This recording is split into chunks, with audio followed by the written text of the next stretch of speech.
Welcome back to the Peak Interviews channel. In this video, I'm going to discuss some strategies and techniques that are going to help you really improve your performance in responding to behavioural interview questions. I'm Dean Uncles, Managing Director for a successful executive search and coaching business. Over the past 25 years, I've personally conducted over 20,000 interviews from manager through to CEO. The most common feedback that I'm often providing unsuccessful candidates is that they fail to deliver during the behavioural interview component of the assessment. So today, I'm going to share with you the techniques and strategies for you to perform best and also to avoid common mistakes. If you like the content of this video, I would greatly appreciate it if you'd leave a like and subscribe to our channel. If you go to our channel, there's some other videos, particularly one regarding how to overcome and control your interview nerves, which goes really well with the content that you'll learn in today's video. Why do employers like to use behavioural interviews? Well, they're trying to assess you as a candidate, your capability and competence. So in listening to your previous experiences through your examples, they're trying to draw a line between how you've responded and reacted in the past and use that as a predictor of how you may behave in the future working in their environment. So structured responses to behavioural interview questions follow a few forms. Probably the most common form is the STAR acronym. So the STAR acronym stands for situation, task, action, and result. One of the most common mistakes that I see that's really easy to overcome is that candidates that don't do well in the behavioural interviews fail to apportion their time appropriately in the STAR acronym. So what I mean by that is that they spend far too much time on the situation and task. They get into the storytelling mode and they get carried away with the storytelling mode and they eat up valuable time, valuable response time in answering the question by far too much time being put into the storytelling. There's probably a couple of reasons why I think people do that. One is that if you're referring to an example of something that happened to you that's really interesting, then sometimes you get carried away with sharing that. Remember, in that interview scenario, the employer, the hiring manager, they only need the highlights. They need the key points. They don't need every aspect of detail. The other reason why people get a little bit carried away in the situation and task aspect is at that point you haven't actually started talking about yourself. Most people don't like doing interviews because they don't like talking about themselves. So the situation, task, the storytelling mode, you're arm's length away from actually talking about yourself and your role in that scenario. So it gives people a little bit of that comfort. So we're going to break away from that and we're going to get into the right structure, the right apportionment of time. When structuring your response, I would recommend that the situation task is 20% of your response, the action is 75% of your response, and the result is 5% of your response. So at an executive level interview, let's just assume that you have 5 minutes per question. So in a 5-minute question, 20%, the first 1 minute, is going to be allocated to situation and task. So you're giving them some background in terms of where you were working, what happened, some context of that situation and task. You may be able to do that quickly and get through that in 30 seconds, but a minute should be enough. You only need the key points, the highlights. You don't have to go into the absolute detail in the situation task aspect. The reason for that is the most important part of your response time is the action, and that's where you want to dedicate most of your time. So let's say that's 75%, so your 3.5 minutes is going to be spent on action, and we're going to spend the 5% on result at the end. So the action component of the STAR acronym is the opportunity for you to talk about what happened, how it happened, and why it happened. The most critical component is to talk about how you did something. So you're going to start or preface your response with what happened, but it's really important to talk about how you got from point A to B, specifically your role in that process, what you did, and how you went about it that actually achieved the outcome.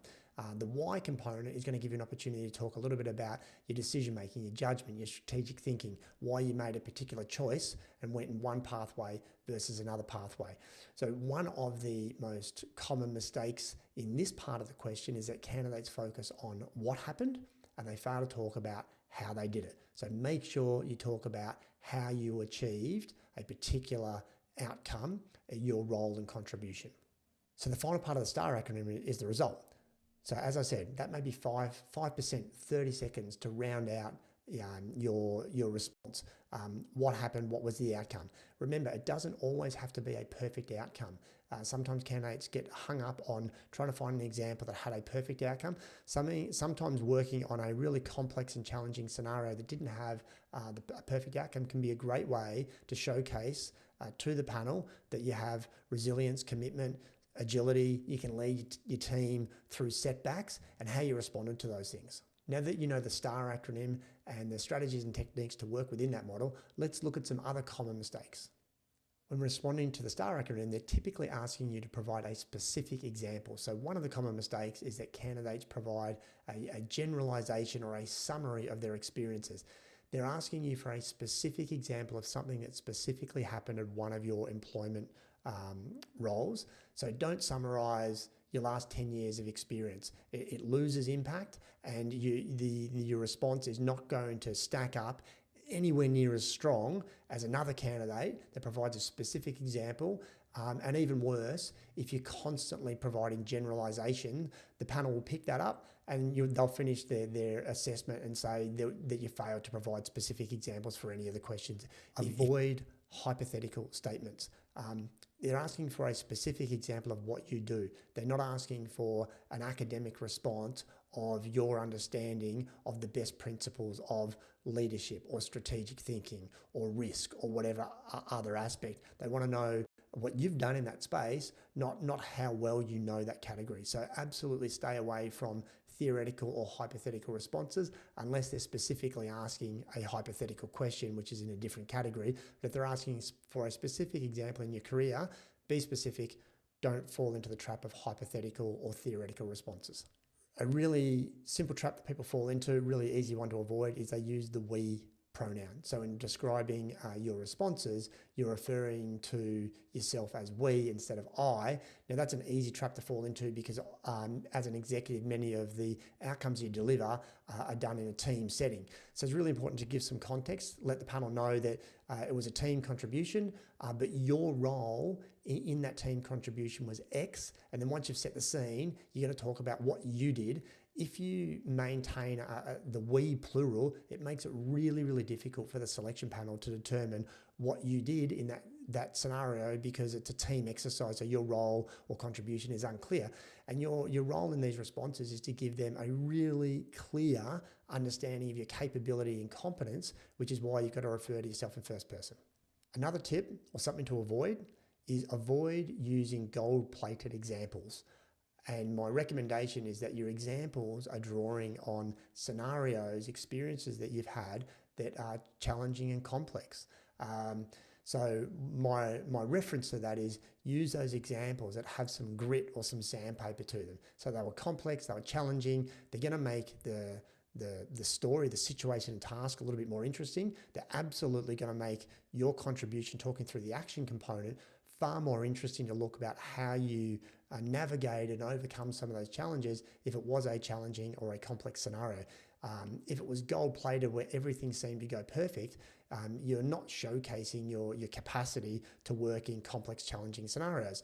Remember, they're trying to make a decision as to whether or not you are the best fit and can be a high performer in their environment.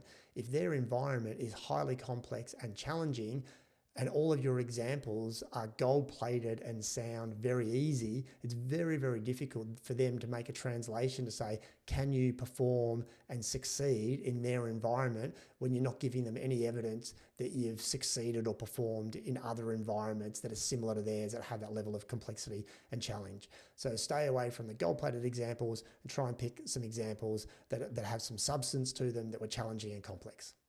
Another tip, stay on time. More is not more. So try and keep your responses concise within the context of how long you think you have per question. So if that's 5 minutes, try and keep your answers around the 5-minute mark. That might be between 4 and 6 minutes. Too long might be 10 or 15 minutes. If you're responding and you're at the 12-minute mark, chances are you're waffling, you're off track, you've probably disengaged the panel. They may well be giving you signals to try to wrap up your answer that you're not queuing, not picking up on those signals. So just be mindful of time. Try and keep your answers clear and concise and within a structure, and you generally find with a little bit of practice that they're roughly within the apportionment of the time that you would expect appropriate. Final key point to remember, you must answer the question. If you give a fantastic example that doesn't answer the question, that's exactly the summary that the selection panel will have. They'll say, really interesting story, really interesting example, didn't answer the question. So sometimes candidates get a little bit hung up or focused on the quality of their example. You may have an even better example that you could have used. They don't know that. So whatever example you choose, in the eyes of the panel, that's the best example. That's fine. So pick whatever example comes to mind. The most important part is you have to listen to the question they've asked and make sure in the action component that you are responding to that aspect that they're asking in order to align both, an appropriate example and a great response, because the response answered the question. So in closing, there's 5 key points that I want you to remember and focus on. Number 1, stay within the structure of the STAR acronym and the apportionment of time. Number 2, make sure you pick examples that are complex and challenging and have some grit and some sandpaper to them. Number 3, in your action, make sure you're focused on what, how, and why. Tip number 4, make sure you are listening to the question and answering that question. Tip number 5, keep it clear and concise. So we covered a fair bit of content today. Hopefully you can take some of those tips and apply that into your techniques of how you approach the behavioural interview and hopefully have a really strong outcome. As always, greatly appreciate you watching. Please have a look at our other videos on our channel. Subscribe if you haven't already done so. Leave a like. Until next time, good luck with your job search.